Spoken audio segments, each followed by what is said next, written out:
You are entering the Take Up, a place to gather when the film is over. I'm your host, Joshua Ray. I'm here with my co-host, managing editor of thetakeup.com, Andrew Wyatt. Hey, Andrew. Hello. Today we are processing the 2019 Charlie's Angels, my choice for the final episode in the Sister Kristen program. First, we're now showing with Dungeons and Dragons, a couple documentaries, and a streaming highlight from this week. After Charlie's Angels talk, we've got a whole Charlie's Angels quiz for you. Finally, Andrew and I have one more thing. Andrew, have you played Dungeons and Dragons? Yes. Is that a stupid question? You looked at me like, why are you asking me that? You know better. I'll go even better. I have written for Dungeons and Dragons. What? In a previous life. No. Explain. How does one write for Dungeons and Dragons? Just meaning like you were a dungeon master for a game and no, I mean I have Goodreads credits for Dungeons and Dragons source books and accessories. Oh my god. In a previous life, yeah, in my 20s. Oh my god. Yeah. Incredible. I mean, do you want to plug some of those? Do you get like absolutely residual not? checks? No, absolutely not. I get nothing. No, all right. It was a good time. So I used to play Dungeons and Dragons. I've been like 10 years out now from the hobby, so I have no idea like the current sort of resurgence of D&D in the popular imagination. Like it's cool and queer now, apparently, and but I've been like outside of it for that transformation. So then you've got the bona fides to review. Dungeons and Dragons: Honor Among Thieves. Mm-hmm. So, my boyfriend's been calling it D&D hat. All right. What did you think? What did you think? Because I don't think you liked it as much as I did, a non-D&D dude. I liked it okay. I feel like I should have liked it more considering my D&D pedigree. Since it's being a D&D nerd from way back, I feel like I should have liked it more. It's solid. I feel like the thing it does well is that when it remembers that the fundamental allure of like any tabletop RPG and any game like that is that you're hanging out with your friends and you're cracking each other up and you're pulling off like surprising things. You're doing things that are unexpected that the dungeon master didn't necessarily anticipate and pulling off crazy gambits. Like when the film remembers that is the essence of why people play tabletop RPGs, I feel like it's doing well. When it tries to get a little more earnest and sincere and pulling at the heartstrings in a very clumsy way, I kind of drifted away from it. I feel like the script is good and funny, but I feel like it could have used another pass. It feels like maybe it was one revision away from being really good. The only real big problem I have with it now, I'm not saying this is one of the best films of the year or something that I'll own and rewatch forever, but I had a really great time watching it because of the mechanics of the game are present in the screenplay without feeling like you're hamstrung by the thing itself, which is often a problem with a lot of these adaptations, whether it's from a game or a comic book or TV show, whatever it might be. They play in the playground of it really well. Well, to be clear, they play within the meta playground of it, which I do think works well. There's a lot of instances where like the kind of things that happen in live tabletop gaming happen in this movie, which I really like. One thing I didn't like as much is I feel like there's a distressing amount of like world building lore-ish bullshit in this movie that if you aren't like me and haven't read every Forgotten Realms source book since the beginning of time, you would be kind of lost. So I'm curious, did you feel like lost in the world building aspects of it? No, I didn't. And I have very little knowledge of anything you're talking about. So it's entirely possible that stuff just zoomed right past my head and that what was present was enough for me to make those connections. Because I didn't feel like it was too deep into all of it. I felt like they did a really great job because I saw it with my boyfriend and he's Dungeon Master one game, he's playing another campaign right now, and I've played with him before, and he was like, yeah, like there were spells that I could recognize, the creatures come from the games, they did like neat riffs on different things. There are moments where I thought the joke of the bridge falling apart was a good joke, especially the lead up to it.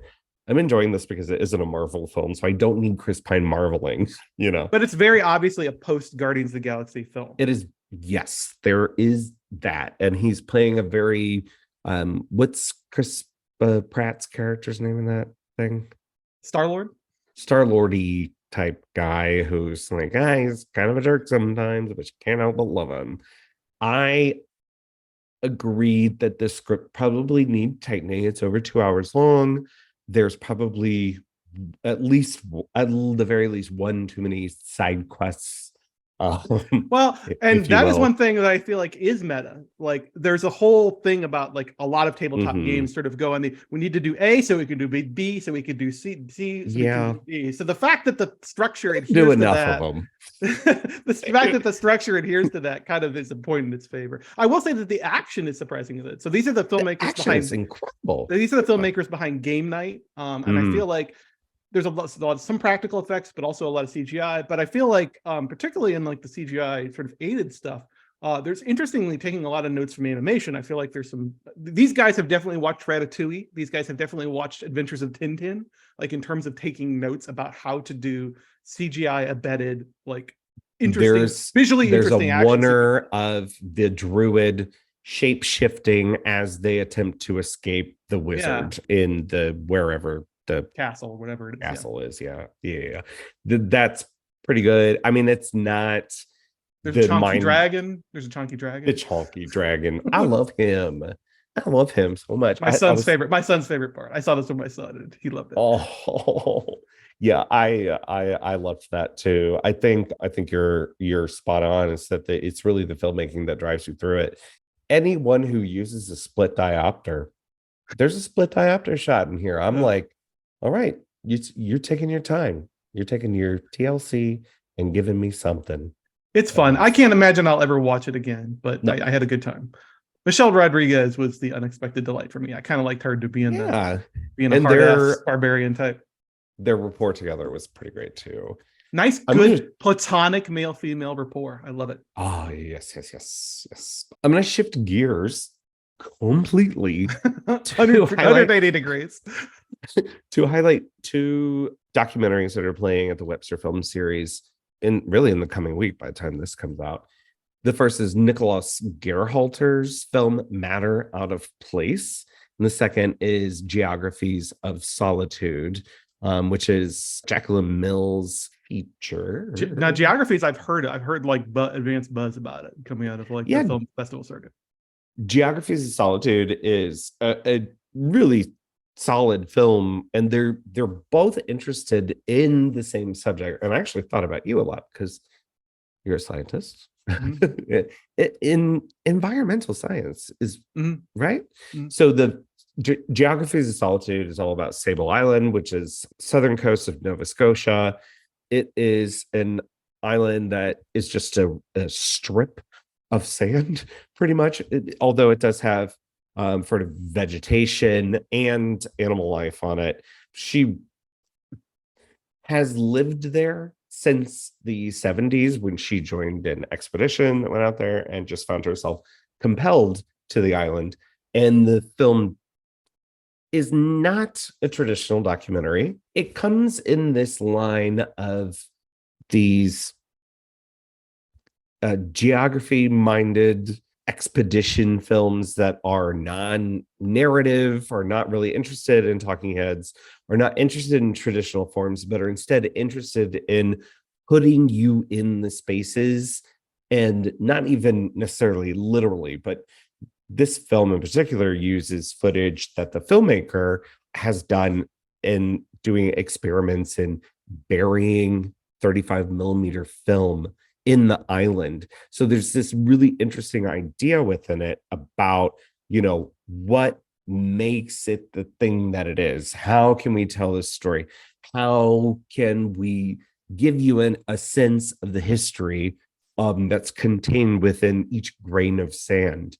And then what is my effect on it once I introduce a camera, once I introduce a person, observation, or a piece of plastic?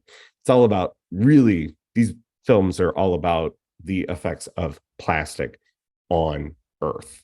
And while So is geography there? of this. So just to be clear, Geographies actually does some like physical manipulation of its film medium to achieve its effects. Yes. So Interesting. there's also scenes where some of the insects, it's not very clear what this device is, but they're on some sort of electronic device where the insects, by crawling across it, are composing music. And that music is there in the film as well. Oh wow. A lot of this is very heavy stuff because you start thinking about matter and how it's transformed, and you're very understanding of it, and how film can duplicate the matter, and by what manner it does it in. It's a really solid film. It's a really gorgeous film. These horses have this hair. They look like Ariana Grande. I can't really describe exactly what they're Nova doing. Scotian wild horses. Whew, pricey horses. But it's also about this sort of dedication that this woman has to this place and to the way we are affecting our planet. Matter Out of Place addresses the same issue very specifically with waste and plastics, and is one of the most hypnotizing movies I've seen in a long time. If you saw Earth, Yeah, which was I also was thinking played of that. Yeah.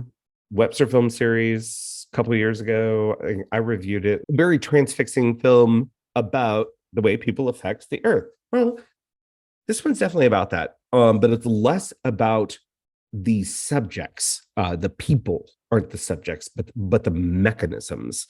It's really documenting the process by which we do waste removal in different communities. There's a city in Thailand that's highlighted, which a man has like a bicycle buggy where everyone comes out and throws his trash on. And then we follow that trash into a landfill, and we watch that landfill getting filled for up to 10 minutes.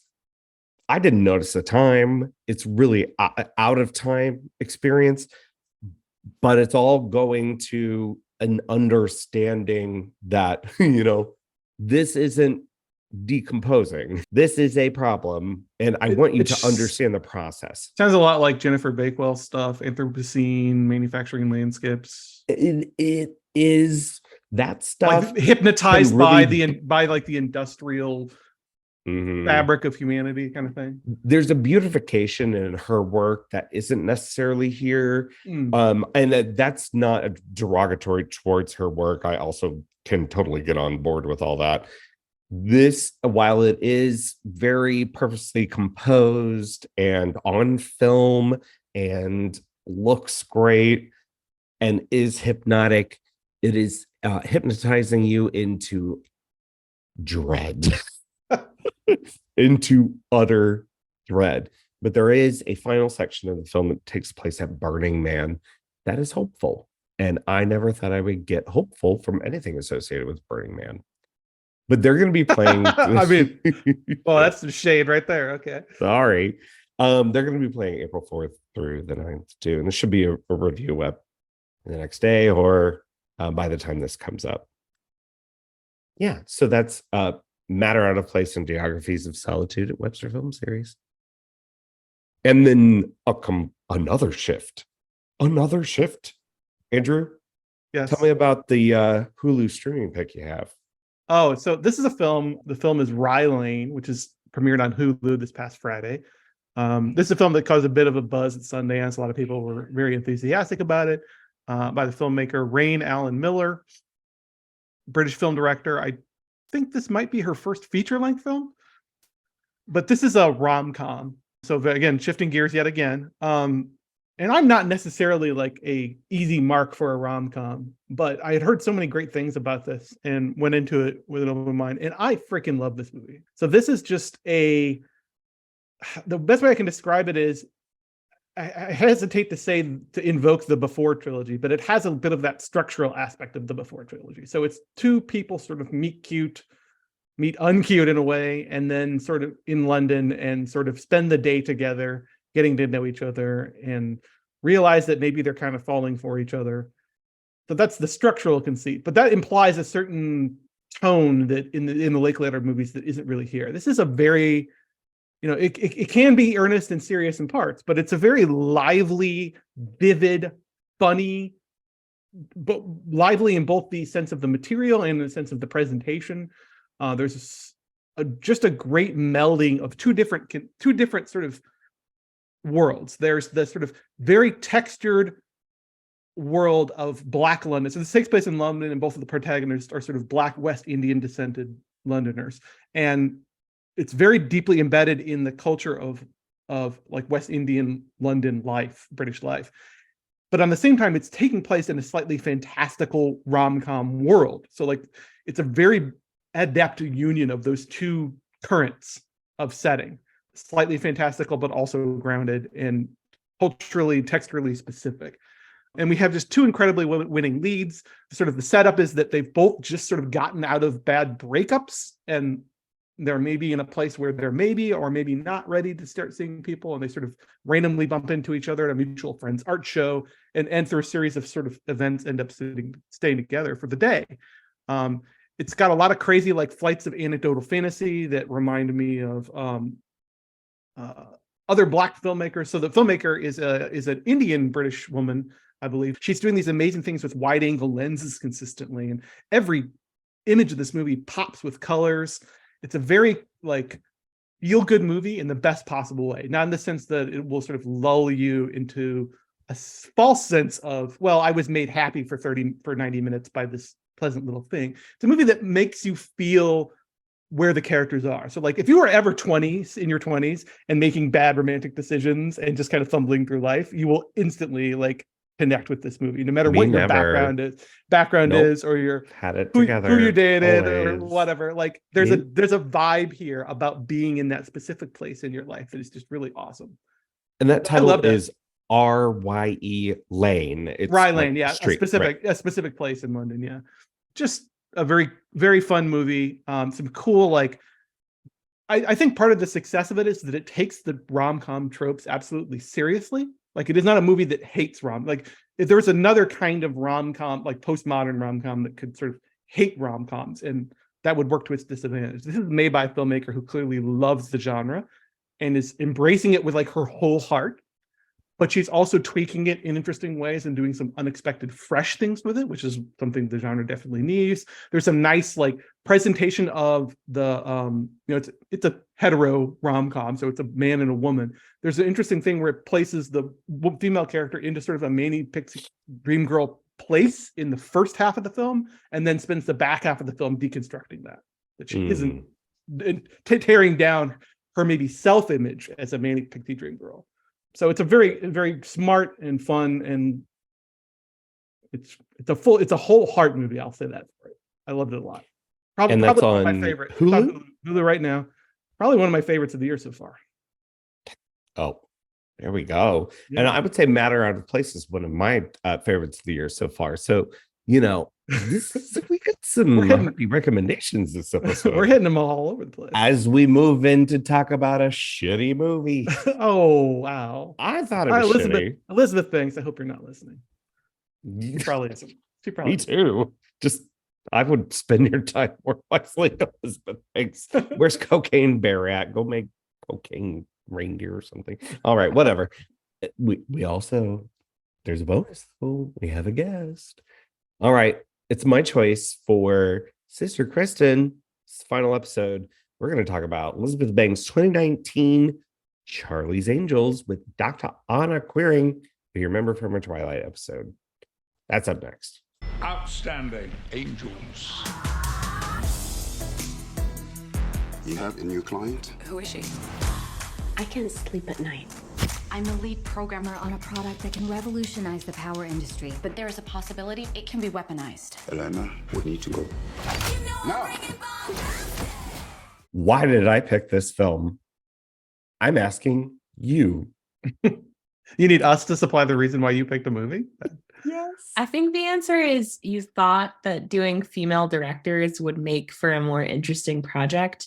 And what we learned from that is that women are not automatically interesting. Women are not automatically interesting, although the one who just spoke is Dr. Anna Quiring. Hi, Dr. Anna Quiring. You are back. You remember her from the Twilight episode. Do you have a PhD in Charlie's angelology? No, I actually failed that part of my comps. So we shouldn't talk about it at all. This is a second chance for me to redeem myself intellectually, but I think I'm going to fail again. I think it's a great choice. I think maybe, yes, let's start with that. I thought it would be an interesting opportunity because, one, our previous episode was a 2-hour seminar on the works of Kelly Reichardt. So Andrew and I got, one, caught up with the films of Kelly Reichardt. So it was very important to us to do it. Two, we talked about the film Certain Women in detail. Like, we ripped it apart in detail, and that film is all about detail. So then I guess I just boxed myself into a corner looking at, God, what were, there were many other choices, many. But I looked at Charlie's Angels and I was like, I have been wanting to watch that because that seems like fun. There wasn't something else that I felt super passionate about. And I remember the press cycle around this film. And I remember the movie definitely came out. I definitely meant to see it, but there was zero passion about it. And now I understand why. It's what the esteemed podcaster Michael Hobbs would call a nothing burger. It is something I think I watched. Had you seen this before, Andrew? No. Okay. Wasn't familiar. I'm not like Charlie's Angels, like I've never even seen the McGee films from the early 2000s. Me neither. My memories of the original series are basically limited to weird tingly feelings when I was a teenager seeing Cheryl Ladd in a hot tub. That's about basically all I remember about it. So I don't have it. Let's say I don't have a deep. I mean, I guess it could be a positive thing. I don't come at this from a Charlie's Angels hardcore fan. Are there such things who are like really inspecting this rigorously for its adherence to canon and so forth? Like I just don't. I have no connection to it, so I just sort of came into it as a sort of light standalone action movie kind of thing. Yeah, and that's where I wanted to come in on it, but maybe doing so was a disadvantage to the film. Maybe there's a lot of like metatextual layers I am not able to parse through because I don't have that knowledge. I doubt it. Anna, like, you had seen it before though. Yeah, I went to see it in the theater because I'm a lesbian. But I think lesbians only got excited about this movie before it came out because it was like peak Kristen Stewart hotness. The pandemic hadn't happened yet. It was a different time. And there were just like great promo photos of her like running and striding in outfits. And all the lesbians, beautiful haircut. Yes, great haircut. And we were all just like, we haven't yet been beaten down by the world fully. It's 2019. We can have hope. And so we went to see it, and it was a nothing burger. It is a nothing burger. So let's try to get some things out of it. Let's talk about the excitement. You know, you say you went to see it because you're a lesbian, and I guess it was on the list of things you must accomplish. Mm-hmm. As a gay film critic, a Kristen Stewart film is on the list too. And then just film critic, period. Andrew, like, we were both writing at the time. Like, we definitely could have approached this one, but I don't even think it was on the table. I don't even know that we talked about it. Like, I just wanted to see it because of her. Well, I do recall that there was some sort of predictable, really real bad faith misogynistic pushback against the whole idea of this movie. The idea that like before anybody had even seen it, there was a cadre of the usual suspects who had decided that they weren't going to see it and they were going to drag it and rate it 0 stars on IMDb and so forth, just because it was a kind of like rejiggered girl power-ish, more oriented Charlie's Angels, directed by a woman, you know, starring Kristen Stewart and you know, a queer icon at the time. Like a bunch of people decided right away that it was going to be awful no matter what, without having seen it. So that's the only thing I really remember from the release, was that there was the usual nonsense from certain quarters about how it was going to suck, and how they were absolutely telling the world how much they weren't going to see it. The same folks who were, up against the Ghostbusters with Melissa McCarthy and I bet if Kristen you searched YouTube, you'd see lots of videos of like angry men's faces in front of screaming yellow text talking about like the end of the Charlie's Angels franchise and that kind of thing.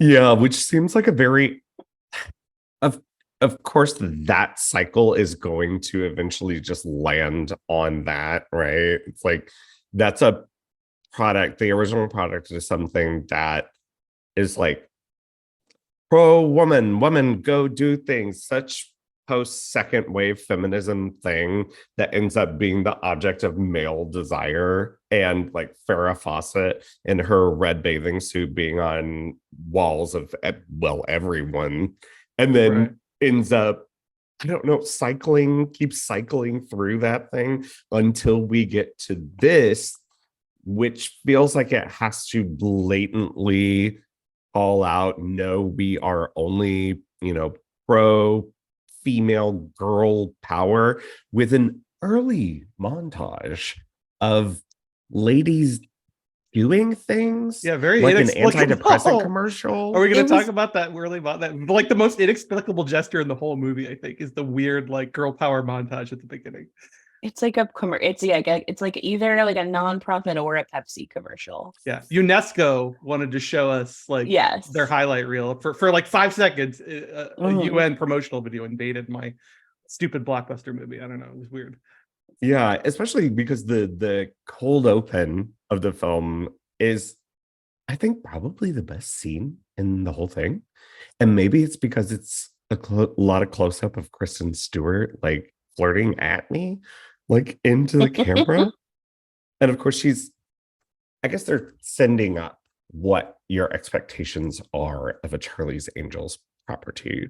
But is it? Well, because like I feel like that's an essential, like what that cold open does feel like an essentially, again, my knowledge of it is scant, but it feels like an essentially Charlie's Angels thing, like going back 50 years. The idea of like the honeypot that tricks you, and then like then they take what they really want, or they put the bad guys in prison. Like it doesn't feel out of character. Like maybe the messaging is a little different, but it doesn't feel that out of character with the whole MO of the franchise, in my feeling. No, and I guess that's the subtext, or that becomes very blatant in it, is that the reclamation of it is they're doing the same thing, but we're going to do it here. As you say, the messaging is different. It's all girl power. And what I find so frustrating about this is like I've actually seen and watched the 2000 movie, and I think there's this weird like pop feminism present day thing, which is like old-fashioned girl power. They were being too sexy and they were having too much fun and it was too irreverent, and so that wasn't girl power. And if none of the girls were scientists, then it doesn't count as girl power. And like the problem with the old movie is not that the girls were sexy, it's that it was racist. But like that is legitimate, but like that the girls are like very smart and powerful in that movie. Like it didn't need to be rebooted and fixed. Not that anything needs to be fixed with a reboot, but so it has nothing new to say, because the premise of like they're sexy but also capable secret agents is like 20 years old, if not much older. Yeah, it's such a non-point. Why is it being addressed? I don't it feels like an answer to the backlash of the Ghostbusters thing. It's like, we're gonna do it, and why do you need to exist? And then the Ghostbusters movie wasn't good either, right? So then I disagree. I kind of like. I disagree. I thought it. I thought it was really funny. But are we gonna wait a minute? Now you're setting me up to do like an episode where I defend Ghostbusters 2016 as a kick-ass movie. See, I feel like because the backlash against that, the preemptive backlash was so intense, I was so worried about it being good, and it was like almost good. But like that, the sort of reboot of like, we're just as good as boys, we can inhabit boy franchises instead of just having our own movies, puts you in this preemptively defensive position. And it's much harder to make a good movie, especially if the premise of your movie is thing you like, but with girl now. Yeah, Right. like that's an inherently like, I don't know, retrograde idea to begin with. Like the very idea that girl is like the special edition of the boy thing, like that. Yeah. There's no, if that's your starting place. Although again, you would think that wouldn't affect Charlie's Angels, because the thing about Charlie's Angels is it's always been women. You know, ever since old horny Aaron Spelling dreamed up the franchise in the first place. Like the whole idea was hot girls running around the world doing spy action. Like I guess the anti Charlie's Angels would be what, like a Magic Mike thing, like a bunch of hot guys. I don't know what the like the opposite of Charlie's Angels would be. Well, I think the impetus was that exactly what you said. It's been Aaron Spelling. It's been a bunch of male producers. Like, let's bring it back to where let's have it from, oh, I hate this, the female lens. So let's have female creators. Well, yeah, and Elizabeth Banks is a co-writer on this. We should clarify, but she like gets screenplay credit, like right, but like the other culprits are like Elvin Spiliotopoulos, who is like responsible for that horrible Beauty and the Beast live action movie and a bunch of other Disney garbage, the G.I. Joe sequel movie. I mean, like he doesn't exactly have a really strong resume to begin with. So the fact that like that's the kind of person who had their thumbprints all over this is kind of worrying. Well, let's dig into the details of it. Did anyone remember the details? Yes. So there's a thing. MacGuffin. I believe they call it in the film, you ruined my joke, a MacGuffin. What does that thing do? Because it actually does something. It's an energy source, but then it can be weaponized to like invisibly induce death. Which I feel like is like already you have to have some fantasy buy-in with that premise, right? Like as if somebody was electrocuted to death, it wouldn't be like a completely invisible assassination, right? Like you'll be able to tell that somebody was electrocuted to death Also, as the cause of death. Like, I'm not a filmmaker, but like, shouldn't we see or threaten to see that thing do something to someone? Would that not like raise the stakes? Point. But didn't it? No, they did. They zapped a guard. They did zap a guard. Remember? But they already have their hands on it. They're already in possession of the MacGuffin. It has no stakes to the actual thing. Like That's true. And this is a part of the whole nothing burger thing. You give me anything, a shred of anything, the only thing I have to hang on to here is personality. And it lacks so much of it. And I'm like, even Kristen Stewart is doing things, and it's interesting. She's got the role of, what is she? Is she comic relief? She's the funny one. Which is so against type. It just doesn't work. It is. I was listening to the new Blank Check episode, and they were talking about James Franco, and because they're covering Danny Boyle and doing 127 hours, so of course they had to talk about him. He, in Pineapple Express, he was originally going to play what's his name? Seth Rogen role, but James Franco wanted to play against type and do comedy and say, let me try something different. I feel like that's exactly what happened here. And while she is very clearly the only modicum of personality that you get in this film, I'm sorry, I like, this wasn't anything to me. I zoned out. We were talking, like, I probably did not give this movie the credit it was due, but I gave it a chance, and I'm sorry. There just wasn't much going on. There's nothing. It's not that you see her doing heavy lifting. You don't. It's that there's no foil for her. It's a brick wall. And you don't. Well, you can see the skeleton of it, right? Like in a more developed screenplay, you can see how her character and Ella Balinska's character are sort of like the goofy one and the serious one, like the no nonsense one, and how they sort of bounce off each other repeatedly. But it just feels kind of forced, and it feels like a skeleton of a premise. It's like the screenplay needed another 3 passes or something. I don't know. Like it just isn't. There's no there. I actually don't blame the actresses. I think it's a real screenplay issue here. Yeah, and there's no like it's like doing half the homework and being like, I'll fill it in later. Like she has this sort of quirky French name, but like just a plain American accent, and that's never explained. She's got this queer swagger that she never uses. Like it's a completely asexual performance, even though she's got this great clear haircut. There's like, she's doing this jockey thing, but it's just like a very brief, she never gets to lean into it. We have no sense of like why she's committed to this organization. There's just like no story. There's a funnier whatsoever. movie like there. It's almost like a crisis of identity about what kind of movie you want to be. Like I feel like there's a funnier movie here that's a lot closer to a true satire. And I hate to say that like Charlie's Angels satirizing itself. It's already kind of a goofy premise, right? But like if it did kind of the 21 Jump Street / what's the other one I was thinking of? Sorry. Most McCarthy movie, which I really like, is Spy. I wanted to bring up which Spy. is like a great satire, but also a great action film.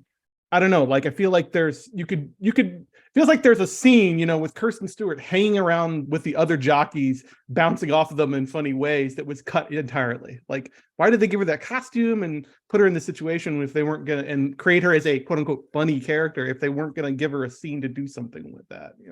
Well, that costume's pretty good. I gotta tell you that neon pink, the Princess Peach, the Pink Princess Peach jockey outfit.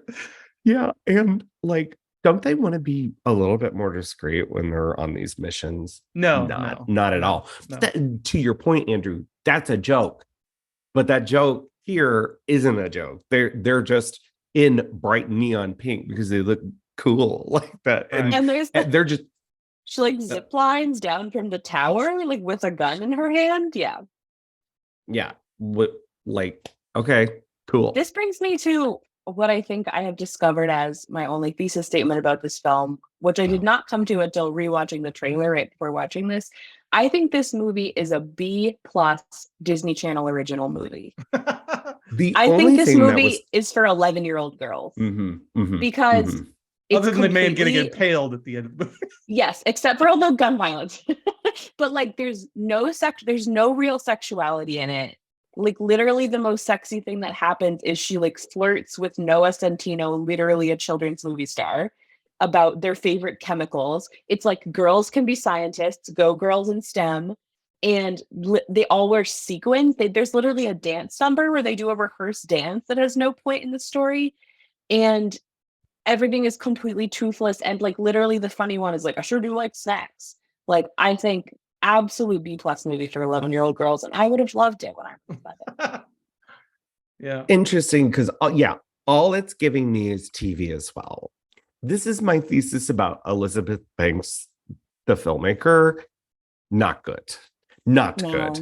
Cocaine Bear, it sours on your mind. You know what? You're having a good time while you're doing it, but afterwards, you start to regret life decisions. You think, oh, I could have been using my time better. She's the chops aren't there. I think she's capable.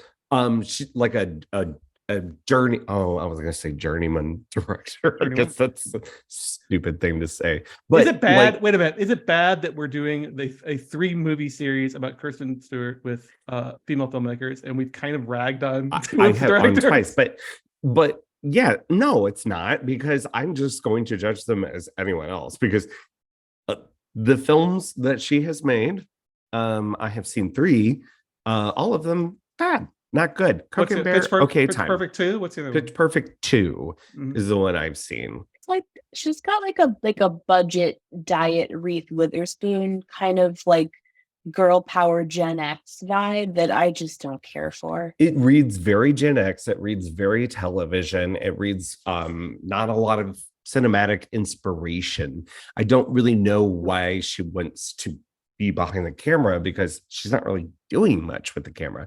The action in this film is awful. It is disorienting.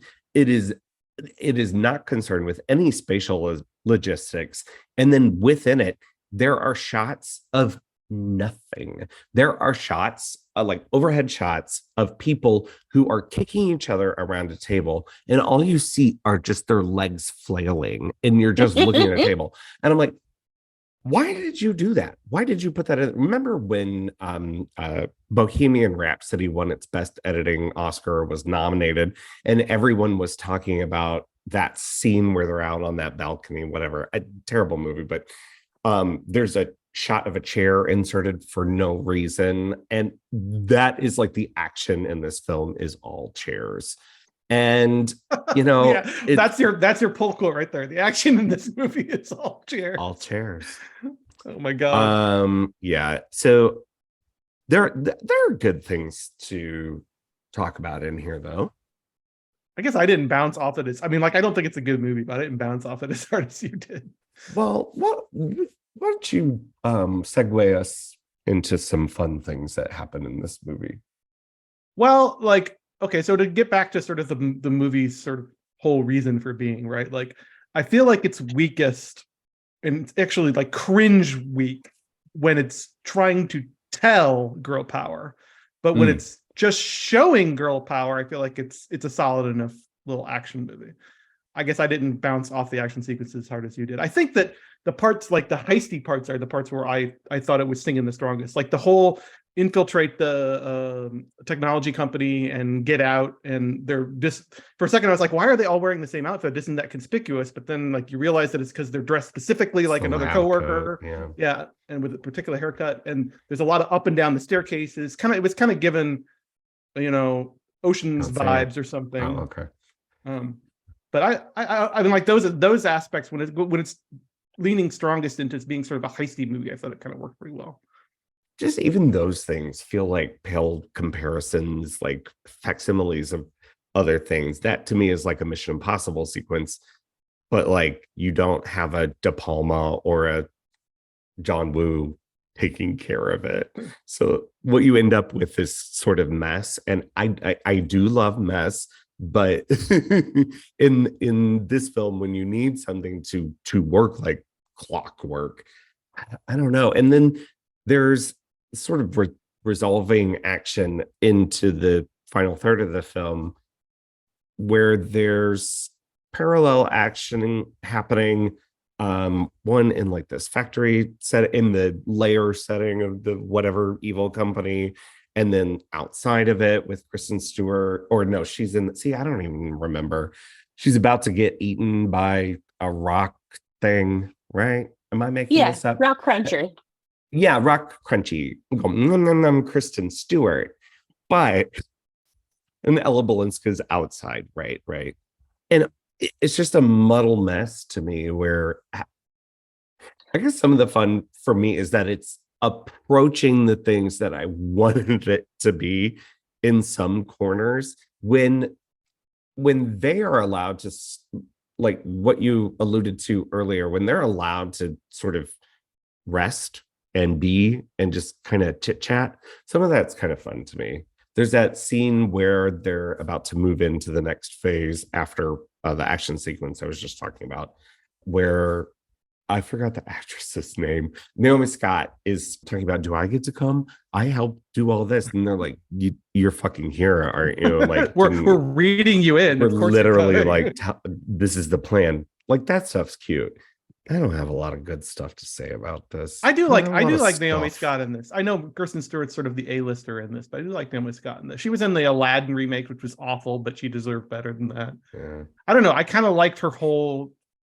I feel like if you're making a Charlie's Angels movie, you need the slightly like gorgeous but somehow socially like inept girl needs to be in there. Like you need that archetype in there, and I thought she slotted really nicely into that. Like that, I can buy that she's like a brilliant engineer and she's also dropped out gorgeous, but she's also kind of like she's a little oblivious sometimes. Like I bought her in that role, and she's charming in it, which I think like is an essential ingredient to make it work. Mm-hmm. I think for me, maybe the only really interesting character beat is the frustration of Elizabeth Banks' character as like a middle manager. So they take the picture of Bosley, who's like a person in the old ones, and now Bosley is like a rank. There are many Bosleys. And so she is one of the Bosleys. Not confusing at all in meetings, so I'm sure. Yeah. Comes in to help them in the field. And then she's getting calls from like back at Central. And you find out that she used to be an angel and has been promoted to Bosley, but she's being treated like she's still a young angel. And she's like, no, I'm a Bosley now. And they're like, are you the mole? And she's like, I'm not the mole. I'm one of the good guys. And so her feeling of frustration where she's like, I'm not one of these hot young action girls, and I'm not evil, secretly evil Patrick Stewart either. I'm just like trying to get shit done. And like her exasperation about that, I thought was enjoyable. The only angel, like they imply that, I guess they say it outright, that she's the only angel who's sort of been elevated to the Bosley role, which of course means that like now everything's on her shoulders. If she screws up, like they're never going to elevate another angel again. Like so there's there's an interesting little like affirmative action subtext in there about like how she can't win. Like they're setting her up to fail. And there's a nice little beat where their angels are like, oh my God, Patrick Stewart was the guy all along. That's like a Bosley turned on us. And she's like, wait a minute, 2 seconds ago, you were completely prepared to believe that I turned on you. Yeah, exactly. Yeah, I think if there was I think this premise could totally work if there was something there. Or I need some of these characters to have history that's not fully resolved. Like they brought Kristen Stewart in because she was great at high kicks, but they never got along, but they had to put up with her because of the high kicks. And now they're like grudgingly team members. And by the end, they really like each other. You know what I mean? Like there's no interpersonal conflict that is like organic and evolving. What I smell in this is that they were germinating a seed for stuff like that, for future projects.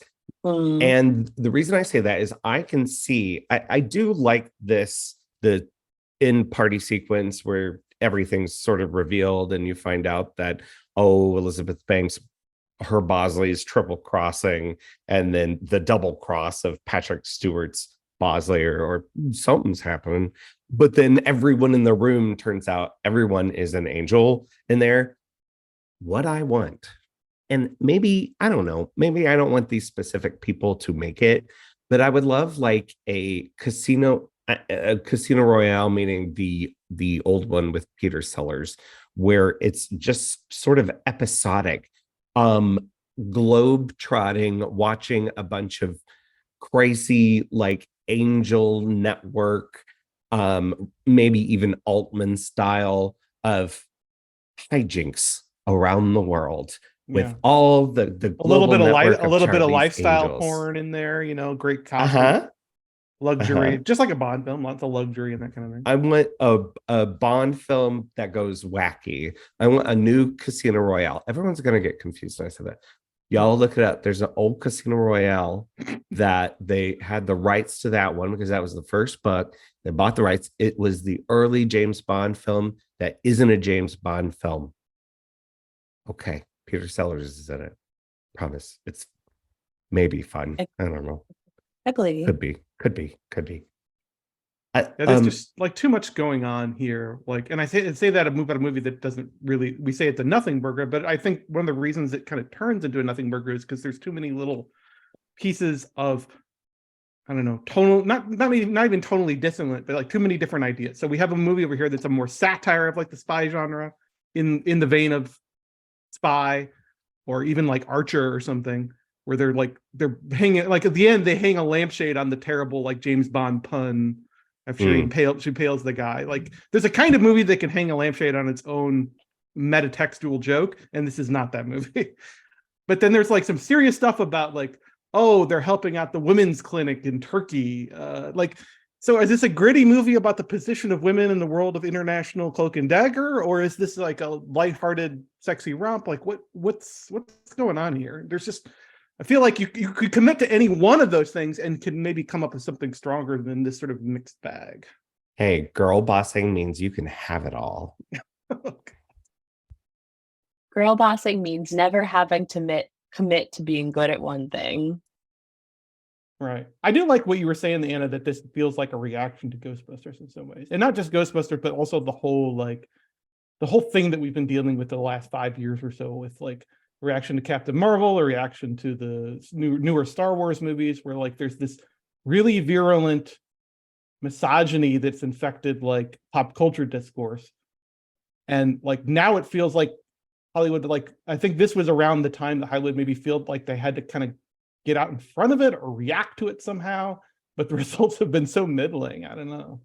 I mean, I think it bespeaks a widening divide between liberal feminism and left feminism, and that like there, I think, two sort of paths for a reaction to that misogynistic bent. One is like girls are just as good as boys, and we can invade and take over all the franchises you like and do them and sort of ruin them just the way that you misogynistically predicted. And the other one is just like women have their own stories to tell, and like Right. we could write our own premises. Yeah, we don't need a female James Bond. We just need like a kick-ass female spies franchise for itself. Yeah, I mean, I think Spy is great. Spy is that. And Spy should have been a Spy, franchise, damn it. Spy gets at what this film is trying to get at and does it so cleverly and with like joyful exuberance in its comedy, but also really understanding what the problem is. And I like that it does it specifically with that character and not in like girlhood with a capital G. It's talking about this woman who has a very specific set of issues that are also indicative of many problems that people who share her gender have.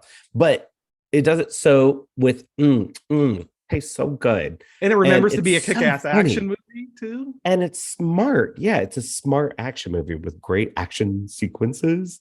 Which now I'm remembering, not to brag, but I remember who directed it. And it was Paul Feig, right? Who also directed Lady Ghostbusters. Yeah. But I Right. think Spy is better. Not Spy on is remembering the director of movies. That's amazing. Paul Feig is great. Paul Feig used to be on my favorite TV show of all time, the 1990s Sabrina the Teenage Witch. He played her science teacher. My mind. Yeah, his name was Mr. Poole, Blown. Gene Poole. Oh my God. I had no idea. Yeah, I had he's no great. idea. He's in season What a 1. great man. Let's put him on the Mount Rushmore. He's a true ally. He But I think sure it's like is. this liberal feminist girl boss thing, which is like any woman is better than any man could be, right? Like the mere fact of womanhood is what is interesting and political, instead of like not even having like a political ideology, but having an artistic point of view. Yeah. And in one any that is way. definitely a counterpoint to the other. This is the thing that drives me crazy and that I love about, and we've talked about one of her films on the show. One of the things Claire Denis says when she gets asked about her viewpoint as a female filmmaker, she says, fuck off.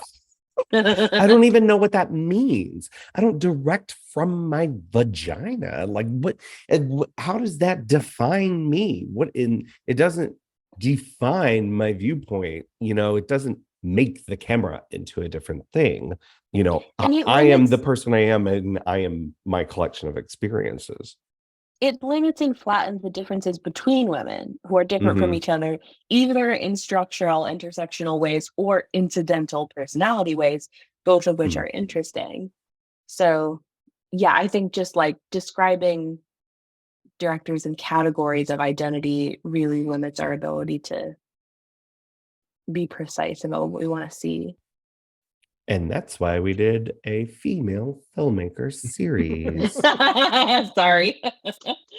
No. Well, the other half of that is that we focusing on Kristen Stewart. We need to catch Kristen Stewart up past certain women. So we need to talk about what she's been up to since around 2016.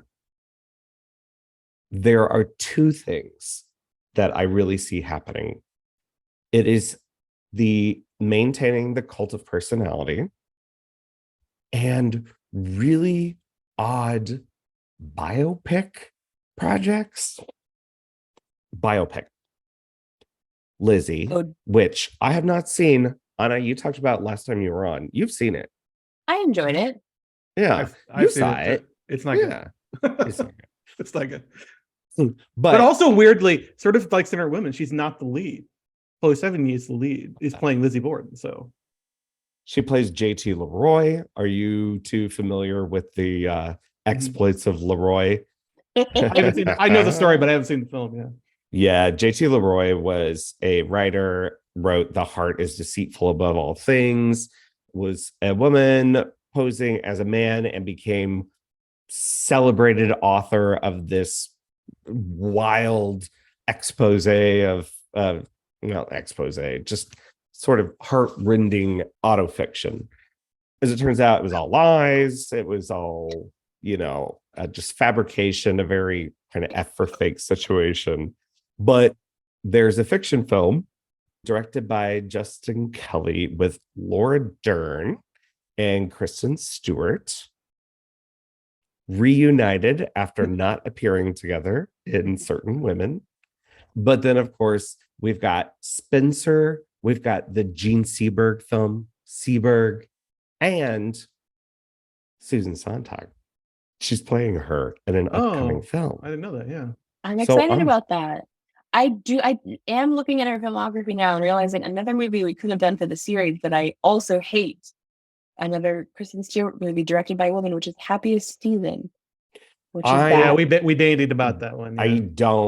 Yeah. I did not want to talk about that at all. That would probably make me angry towards this is just like leaving my brain right now. That would be a terrible Disney Channel movie. This one decision. Yeah. But then, she's also in Crimes of the Future doing one of the weirdest things she's ever done. In Crimes of the Future, she's so horny for Viggo Mortensen's character. I love that. I love that movie. I think I went into Crimes of the Future maybe not expecting it to be. I love Cronenberg, but I wasn't necessarily expecting to be as enthusiastic about it as I was. And like one of the many reasons I loved it was her just completely unhinged, off the chain performance.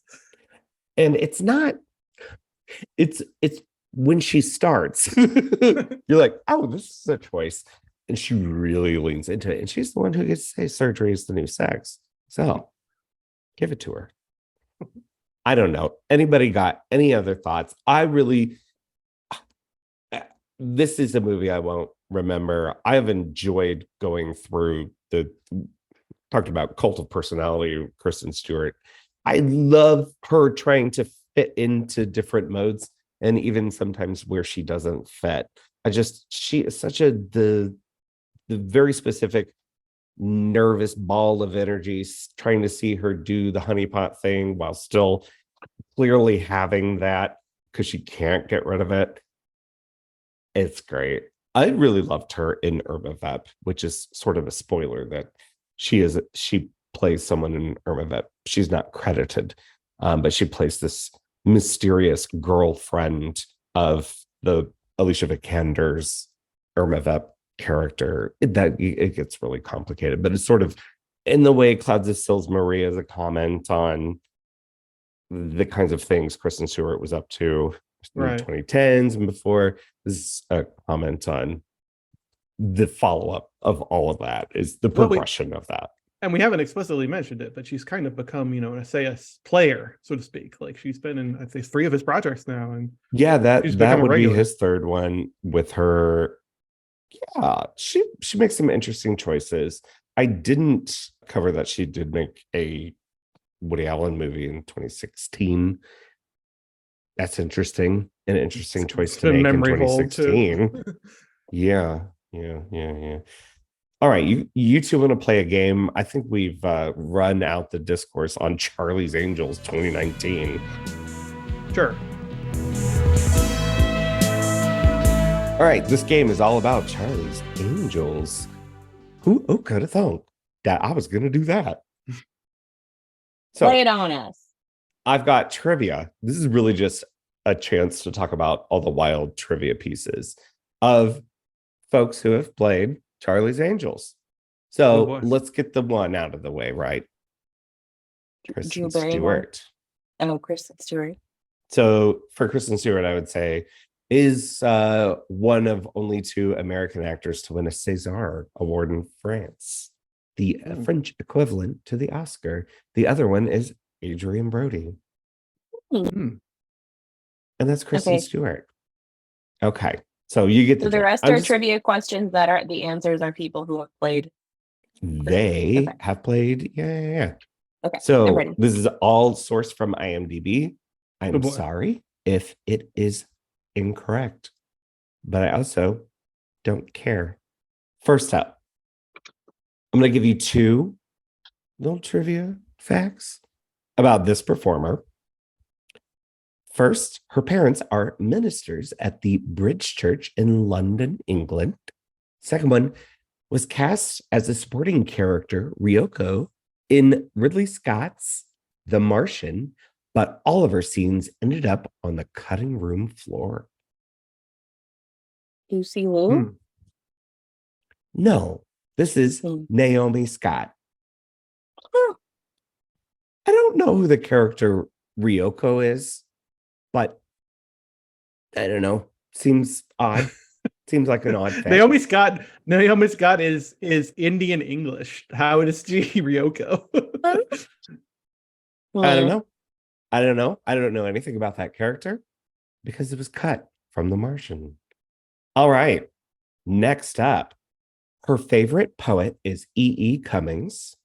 Her godmothers are Sophia Loren and Anna Strasberg. Think about who might be connected to old Hollywood. Drew Barrymore. Drew Drew Barrymore? Barrymore. That is correct. E.E. Cummings. I just want to hear her. I carry you in my heart. I'm not going to try to do it, but can you imagine her in her voice doing that? It'd be great. I carry you in my heart. That's pretty good. Was it good? No, but I enjoyed it. Cut that out. No, I have to cut that out. All right. This one I think is probably going to be a little bit more tough. This one was a feature player on the Dark Shadows television series. And that is not the Tim Burton awful reboot weird thing that he did. Tried to be the Brady Bunch movie. One other factoid is that her trademark, according to IMDb, is her raspy voice. Raspy voice. Here's a third. Sally Struthers. I don't believe Sally Struthers was ever an angel, but I do love that. Though? That was a great guess. She also had to turn down the Meryl Streep role in Kramer versus Kramer because of scheduling conflicts with Charlie's Angels. Jacqueline Smith? This is Kate Jackson. Oh. Very close. Does she have a raspy voice? I mean, I guess it's deeper, like a little bassy. I don't think of her, but maybe I'm misremembering. I don't think of her as having raspy. It was the Kathleen 80s when Turner. most women had to sound like sexy babies anyway. So if you were anywhere below sexy baby, you were basically Samuel Jackson. Anybody alto or lower was like, oh Yeah. God, you're a man. Yeah. All right. Next up, we've got Goldie Hawn replaced this actor in Foul Play because of a lawsuit brought by Charlie's Angels producers who prevented her from acting in it. Years later, she took over for Hawn, who dropped out of Robert Altman's Dr. T and the Women. Another one. Yeah, I was going to say a lot Farrah of these Fawcett. are very sad. Is it Farrah Fawcett? It is Farrah Fawcett. Was it she died of colon cancer? A lot of it is cancer related or like, God, she had such a rough life.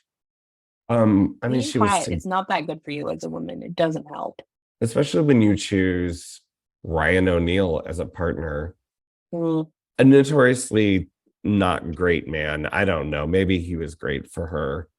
You know, good on them. Anyway, let's move on from that. Speaks Mandarin, Chinese, and English fluently. She also speaks a bit of Japanese and Italian, mentioned in the song Hey Ya by Outkast. What does she live? You're not going to sing it? Bonus point if you sing it. I don't know it. I think it's just all Beyonce's and Lucy Liu's. All right. I don't know. Don't sue us for that. Okay, we're going to make this the last one. So those following along might know who it is. Just kidding. I'm not doing all 19 people have been Charlie's Angels. That includes the 2011 television reboot that I know you've seen all 6 episodes of. Oh dear. Yeah. I I didn't even know definitely that remember existed. happened. I'm sorry. As a child, her friends nicknamed her Skeletor because she was tall and had an infectious smile. That doesn't sound Cameron mean-spirited Diaz? at all. It's Cameron Diaz. Kids are fucking awful. Is Cameron Diaz tall? I don't think of her as a tall actress. Is she tall? Well, I need to know. let's see. According to IMDb, she's 5'9". Is that tall? Is that tall? Maybe she got 5'9" young though. Right. Oh yeah. If you're 5'9" in 8th grade, that's yeah. Yeah, I think Yeah. that's what happens a lot of times. Yeah. Especially if you have a skeleton smile. Mhm.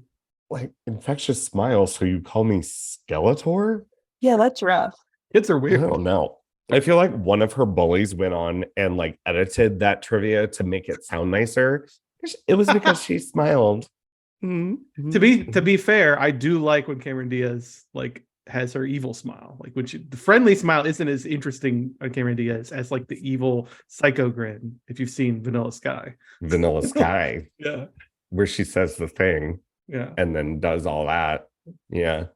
They're gonna get into it because maybe we'll cover that film someday, and then I will say that line on this podcast. I'll tell you in a bit. All right. All right. Dr. Otto Quiring, thank you so much for coming back on. Where can folks find you on the internet? You can follow me on Twitter at @Quiring, AMAQUIRING. Hot damn. Thank you. Next time you come on, it'll be for a good movie. And We we'll will have a pick- lot to talk about with a good Yes, movie.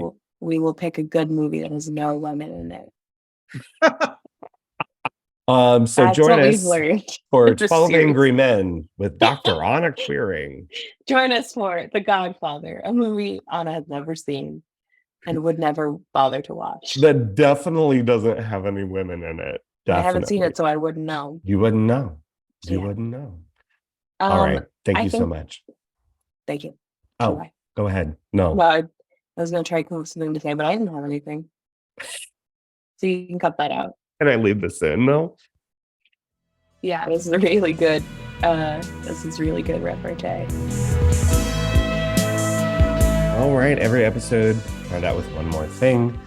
Something we've each been enjoying since our previous episode. Andrew, you want to go first? Sure.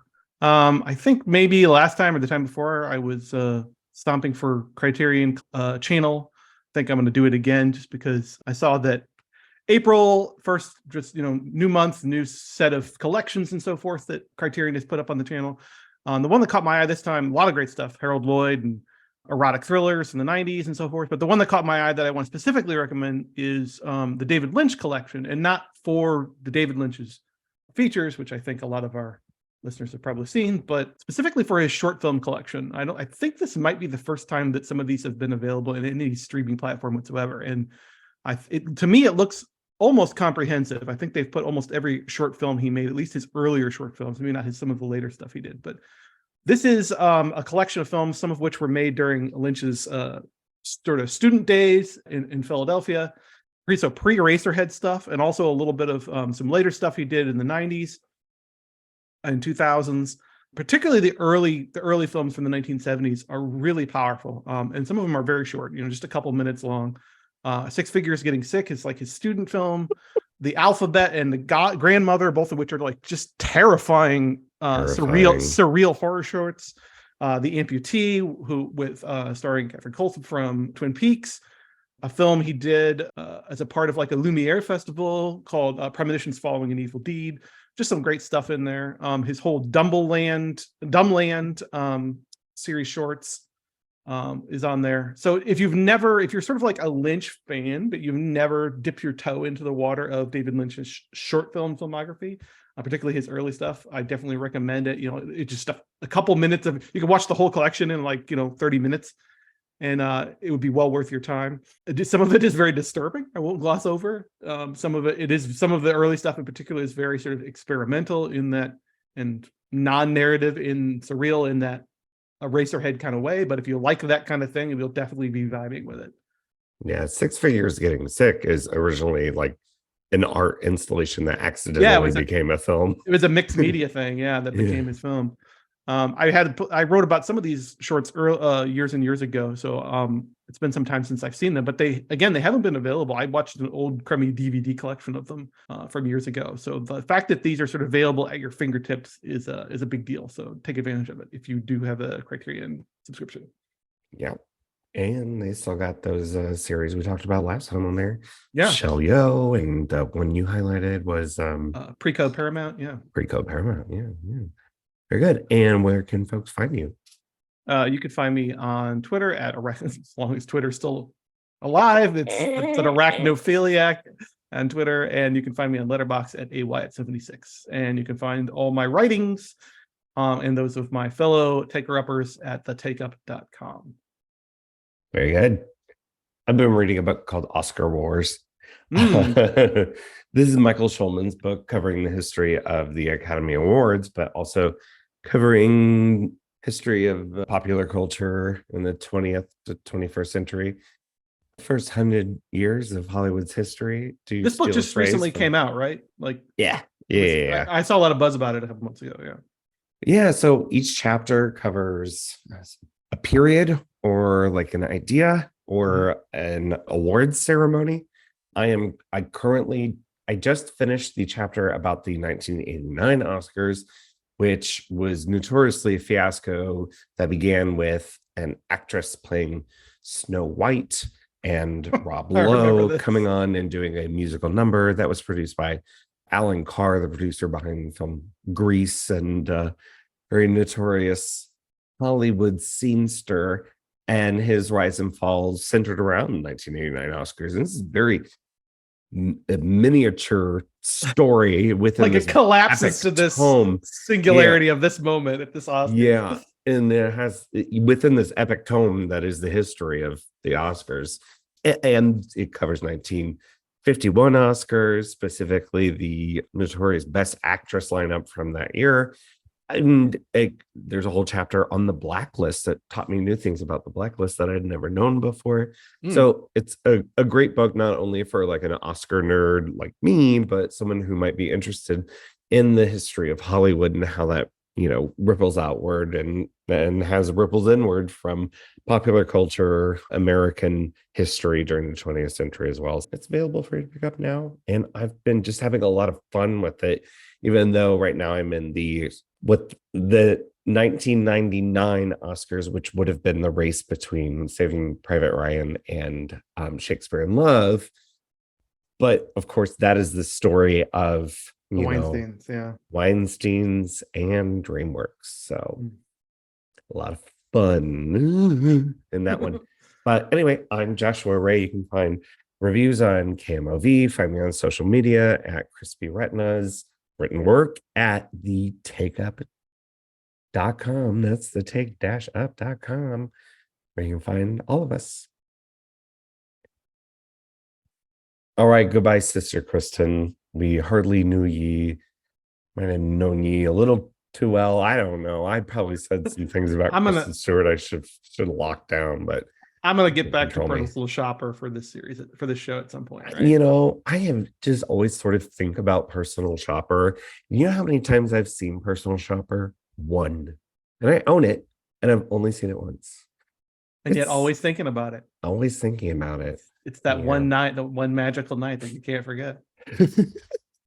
Well, what we're going to be thinking about next is the joint piece from NPR and Slate that is the New Black Canon. That's the list of 75 films pulled from academics, film critics, and others in the industry to come up with a list of 75 films by Black filmmakers. And there is a lot to dig in there. We're going to educate ourselves, and we're going to have a guest on. Not sure what our picks are yet, but I think I'm going to pick something that I haven't seen yet.